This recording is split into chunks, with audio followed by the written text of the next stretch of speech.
we're going to come over and I'm going to walk you through a little bit about what our teams do when we start talking about actually protecting an endpoint. In doing that, we're going to launch a live attack. I want to kick off a solution, let you see what an attack looks like, so we actually work through this demo in a live format and can kind of talk through it. So first of all, I have a file that I've downloaded here of a potential file that your user could have gotten through a phishing attack or could have gotten through multiple different things where they were provided to download this file and execute it on their system. In this particular file, it's getting the user to click on it by believing that they don't have a choice. It says, attention, this document was created by a newer version of Microsoft Office. Macros must be enabled to display the contents of the document. You know, the question I always ask people is, do you have a user who would click on this? Right? They're busy. They want to accomplish a job. They think they've downloaded this file because it's part of what they have to do today. How many people would actually click on it? So we're going to click on that. I'm going to go ahead and execute it. And we're going to let this run. And what it's going to do is do a few different things here on the system. First of all, you can see down here in the corner, one of our tools has actually detected the attack immediately. This is when we would have stopped this attack. But I'm going to let it run. We put our tools in an alert-only mode to let them execute. And we're going to see a couple of things. One, there's our ransomware message that pops up. Two, if I refresh my little picture window here, you can see that all of our pictures are now encrypted here on the system and where they are. And then three, we can see that we've got our little crypto messages over here on the left. And if I was to dig through the whole system, we're going to see them on multiple different pieces of the system all through there as files were encrypted and changed. What we're going to do now is we're going to jump over to one of our actual tools that we would actually detect and see this attack. So what I'm actually doing is I'm using one of our tools, just like our SOC teams would do as we would manage this threat. We're able to actually come in here and see the different facets of this attack as it ran on the computer. I'm going to click into one of them, and we're going to just start doing a little investigation and digging into this attack. So first of all, you can see up here in the top the types of actions through this specific tool that I can take to protect. We can see that it's detected it as a malware threat inside the system. We can see where it executed from. You saw me execute it from the user's desktop, and you can see that's the path that was detected. You can also see here that we actually have the actual SHA file or the hash of this specific file I launched. In this particular case, that's kind of useless to us because oftentimes these files, as they're downloaded, the hash is new every single time. So it becomes, in effect, kind of a zero-day threat as we look at it. But what we're able to do is use our tools to identify, based on behavior, what's going on and what's happening. We can see things like, where did it reach out around the world? What IP addresses did it come from? In this case, you can see down here in the bottom that it reached out to lateral movements. That's what our Antarctica means to us in this map. It means that the threat tried to spread to other systems. I can also come down here and get an order of magnitude of the types of attack, what's going on, the different types of information. One of the things that we use extensively is the attack storyline and the forensics around the attack. You can come in here, you can click on any individual portion of the attack and actually dig in, have visibility, understand what's happening. For instance, here on BSS admin, I can see the attack actually attempted to delete all the shadow copies of the system so that the user could not try to recover some of their encrypted files or anything else that's there.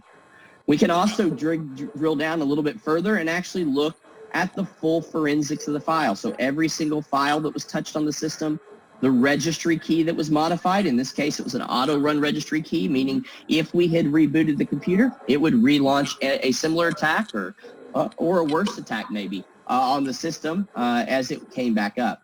All the processes that were touched. But we can see all of these different pieces and what they look for. Before I resolve this threat and we kind of talk through what those steps are, I want to show you a few other things about this system. So as you start going through the system, it gives you the full tools. You can see our machine here to be able to manage, identify information on the machine, see some demographic information, in this case, some of the software that's on that machine, what it looks like.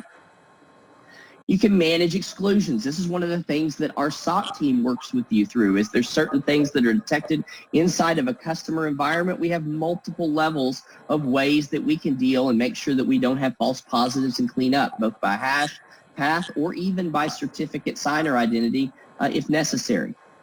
We can actually modify the full policies, what's involved, what's going on, what pieces of the threat do I want to actually be able to detect, or there's certain testing I want to do, maybe with a specific customer in an alert-only mode before I put it to full protection. You can even provide device control down to being able to block a USB device from being able to connect to a system to be able to allow users to copy files back and forth. So you have very granular control of the environment and what you can do. You can also come in and actually get full reporting and activity logs on all data that's happened, what's going on, be able to export this data and understand the validity of what's happening. So these are some of the things that you would have access to, as well as our SOC teams use on a daily basis to do that. Now, coming back to our threat here for just a second, we've investigated a threat. We understand what's happening. So what we're going to do is start taking some remediative action on the system. So the first thing we're going to do is run through a disconnect command. This allows us to put a block in place to keep this machine from being able to talk to any other machines while we're remediating. This keeps it from being able to do any IP communication, but our tools stay connected so we can continue to still investigate and understand what's happening. So I'm going to come back over here to our end user's machine. I'm just going to open up a command prompt and do a ping out to one of Google's DNS servers. And we're going to see that we get a general failure on that ping. This means that it's not being able to communicate. I'm going to let this stay here. I'm going to move it up here in the corner because we're going to come back. I'm going to reconnect it here in a minute. And we're going to see that come back up so we can work with it. The next thing we can do is actually run a remediate command. This is going to go through all the forensics that we've identified and flagged through the process and scrub the system of any of the programming that's been written by the attack. So I'm going to go ahead and hit that command. We're going to go ahead and execute that here. And what it's going to do is go out here to the system and go ahead and do some cleanup. So we're going to see one major thing happen. We're going to see our ransomware message go away. We're also going to see these files over here on the left go away. So you can see there's the ransomware message, there's the files on the left. As in real time, the system goes back and removes all the things that the attack added as it was going through. Now, granted, you want to always investigate these and understand what you're doing before you take these steps. These are what I call a destructive recovery, meaning that I'm damaging the forensics on the system when I do it. So you always want to have somebody who understands security, who understands the impact on your insurance companies, things like that, as we go through these steps to recover a user based on what's important. The next thing we can do as we kind of go through this part is we can do a rollback. This is going to allow us to, with a single click, to be able to recover those files and bring the encrypted files back for that user. So I'm going to go ahead and click on that. And just to speed this up, I'm going to go ahead and reconnect that system to the network. So as we come back over here, we're going to see two things. One, our pictures are going to come back here in just a second down here at the bottom. And then up here in the ping window, we're going to actually see the communication reconnect. So there's our ping command reconnecting here. You can see it picking back up. And there's our end user's pictures as we kind of go through that and look at what they are. So that gives you kind of an idea at a high level of some of the types of tools. We have multiple tools, both on our SIM platforms, on our